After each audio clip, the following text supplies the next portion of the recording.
జై శ్రీకృష్ణ. శ్రీకృష్ణ దర్శనం 5వ భాగం.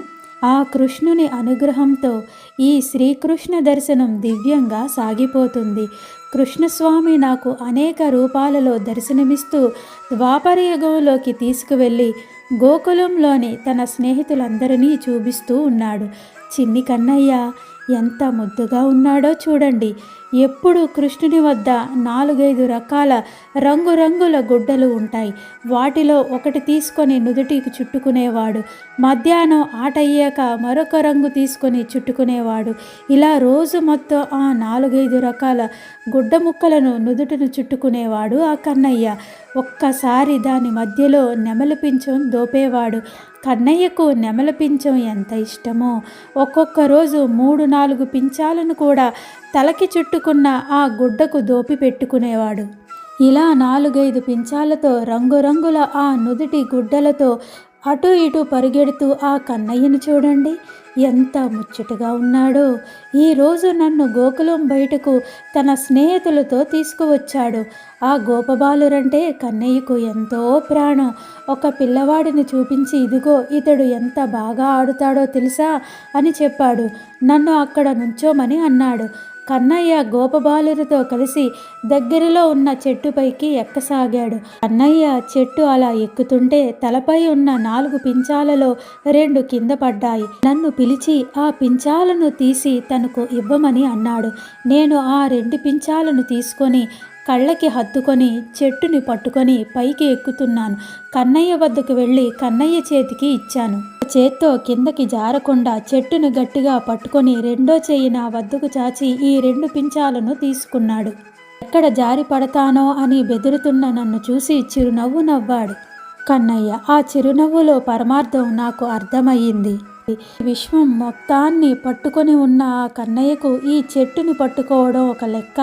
ఈ విశ్వంలోని సమస్త గ్రహాలను శాసిస్తున్న ఆ పరంధాముడికి ఈ చెట్టు కొమ్మ నుంచి జారకుండా ఉండడం ఎంత చిన్న విషయం.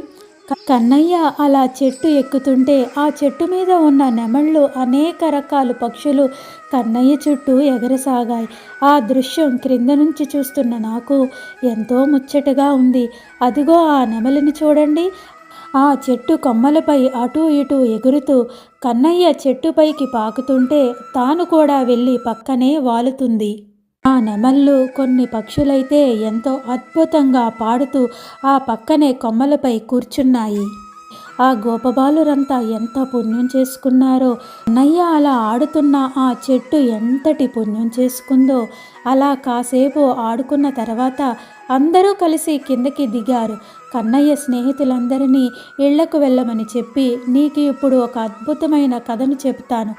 నాకు ఈ సృష్టిలో ఎంతో ప్రీతిపాత్రమైన రాధ గురించి చెప్తాను అని అన్నాడు. నాలో ఉన్న ప్రేమతత్వం అంతా రాధే. ఈ ప్రకృతిలో ఉన్న ప్రేమ మొత్తం రాధ స్వరూపమే.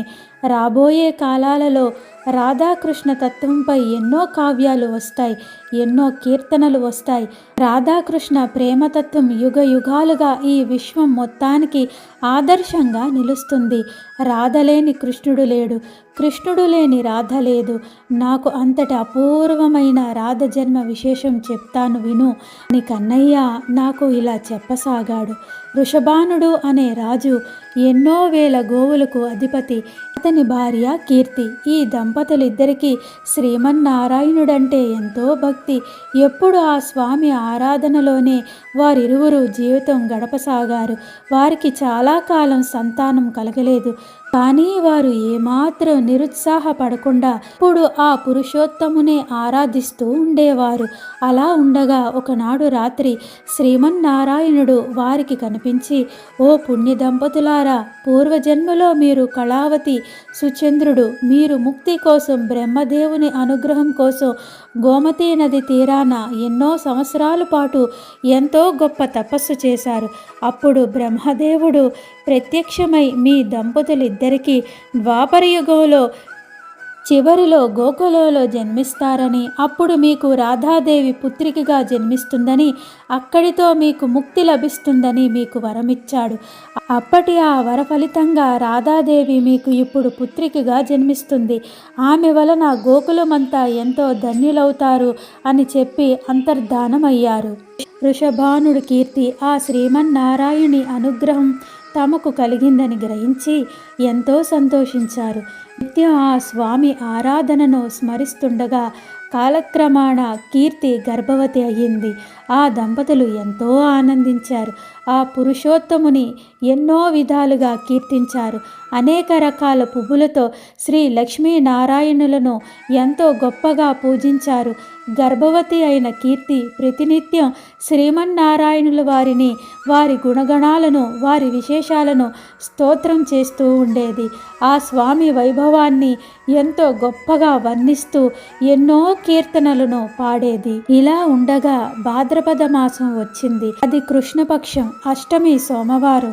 ఆ రోజు ఉదయం నుంచి ప్రకృతి అంతా ఎంతో గొప్ప శోభను సంతరించుకుంది. గోకులంలో పక్షులు, నెమళ్ళు ఎంతో ఆనందంగా కూయసాగాయి. ఆకాశంలో నుంచి దేవతలందరూ ఏదో అద్భుతం జరగబోతుంది అన్నట్లు ఎదురు చూస్తూ ఉన్నారు. ఇలా ఉండగా ఆనాటి మధ్యాహ్న సమయంలో కీర్తికి శ్రీ రాధాదేవి జన్మించింది. రాధాదేవి భూమి మీద అవతరించినంతనే చుట్టుపక్కల అంతా ఎంతో దివ్యమైన తేజస్సు గల కాంతి ప్రసరించింది. ఆకాశం నుంచి దేవతలు అద్భుతమైన పుష్పవృష్టి కురిపించారు. కీర్తి, వృషభానుడు ఎంతో ఆనందించారు.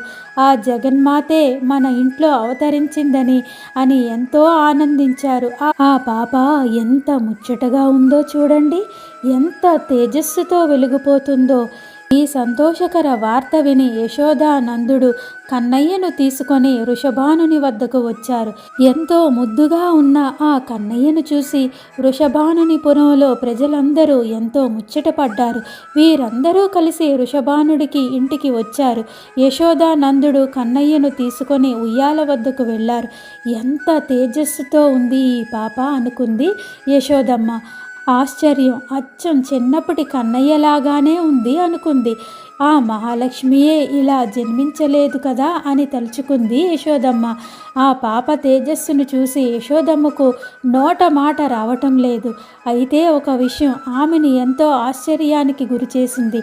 అది ఏమిటంటే ఆ పాప పుట్టినప్పటి నుంచి కళ్ళు తెరవనే లేదు. కీర్తి అప్పుడే చెప్పింది, తొలుత తాము చాలా భయపడ్డామని. అయితే నారద మహర్షి వచ్చి వీరికి ఈ విషయం గురించి ఏమాత్రం కంగారు పడవద్దు, ఈ తల్లి ఒకానొక శుభముహూర్తాన ఒక దివ్య సంఘటనతో కన్నులు తెరుస్తుంది అన్నారు నారద మహర్షి అని చెప్పింది కీర్తి. ఇంతలో కన్నయ్య ముందుకు వచ్చి పాపను నా చేతులకి ఇవ్వండి అన్నాడు. కన్నయ్య చిన్ని పిల్లవాడు కావడంతో ఆ పాపను కన్నయ్య చేతిలో పెట్టడానికి కీర్తి కాసేపు తటపటాయించింది. కానీ కన్నయ్య గట్టిగా మారం చేయడంతో పాపను అతని చేతిలో పెట్టక తప్పలేదు. పాప అలా కన్నయ్య చేతిలో తీసుకోగానే ఒక్కసారిగా కళ్ళు తెరిచింది. అక్కడ ఉన్నవారందరూ ఎంతో ఆశ్చర్యపోయారు. రాధకు తెలుసు తాను ఈ భూమిపైన జన్మించిన తర్వాత ముందుగా తన కన్నయ్యనే చూడాలి అని. అంతటి దివ్య ప్రేమ బంధం వారిది.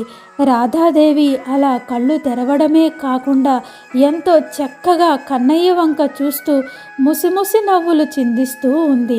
ఈ దృశ్యం చూసిన వృషభానుడు, కీర్తి దంపతులకు, యశోదానందుల దంపతులకు ఎంతో ఆనందం కలిగింది. యశోదానందుడు కన్నయ్యతో వీరింటినే 4 రోజులు ఉన్నారు.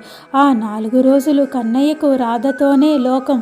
ఉయ్యాల చుట్టూ చేరి ఆ పాపని ఎన్నో విధాల ఆడిస్తూ ఎంతో ముద్దు చేశాడు. రాధ కూడా కాళ్ళు చేతులు ఆడిస్తూ మురిసిపోతుంది.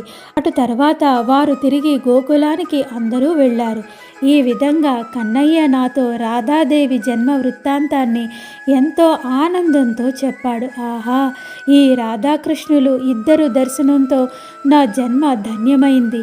ఇది చదువుతున్న మనందరికీ కూడా జన్మ ధన్యమైంది. రాధాకృష్ణులు మొట్టమొదటిసారి కలుసుకున్న ఈ వృత్తాంతం విన్నవారికి అమితానందం కలుగుతుంది. సర్వ సౌభాగ్యాలు కలుగుతాయి, సర్వ సంపదలు లభిస్తాయి. కృష్ణుడి నామం ఎంత మధురమో రాధనామం కూడా అంతే మధురం. కేవలం రాధాదేవి నామాన్ని ఒక్కసారి స్మరించిన ఎంతో గొప్ప ఐశ్వర్యం లభిస్తుంది. శరీరం అంతా ఆనందంతో పులకరిస్తుంది. ఇలాగే కృష్ణనామం కూడా ఎంతో శక్తివంతమైనది. కొన్ని వేల విష్ణునామాల కంటే ఒక కృష్ణనామం ఎంతో పుణ్యఫలం ఇవ్వగలదు. కృష్ణుడు అంటే సర్వజీవులను ఆకర్షించేవాడు అని అర్థం. మరి ఈ సృష్టి మొత్తాన్ని ఆకర్షిస్తున్నది ఆ కృష్ణనామమే, ఆ కృష్ణ రూపమే కదా. ఎందరో యోగులను తరింపజేసినది ఈ కృష్ణనామమే. దేవతలందరూ కూడా కృష్ణనామ స్మరణతో ఎంతో ఆనందం పొందుతారు. సృష్టిలో అన్నిటి యందు వ్యాపించి ఉన్నది ఈ కృష్ణ స్వరూపమే. కృష్ణతత్వాన్ని పూర్తిగా గ్రహించిన వారికి బ్రహ్మానందం లభిస్తుంది. ఆ తత్వం అర్థం చేసుకోవాలంటే మనకి ఆ స్వామి అనుగ్రహం కావాలి. రాధాకృష్ణుల నామస్మరణ ఎంతో విశిష్టమైనది. యుగ యుగాలుగా ఎందరినో తరింపజేస్తుంది. ఎందరికో బ్రహ్మజ్ఞానం, మోక్షం అనుగ్రహం ఇస్తుంది. మరెన్నో విషయాలు 6వ భాగంలో తెలుసుకుందాం ఆ కన్నయ్య ఆశీర్వాదంతో. జై శ్రీకృష్ణ. శ్రీకృష్ణ దర్శనంలో 5వ భాగం సంపూర్ణం.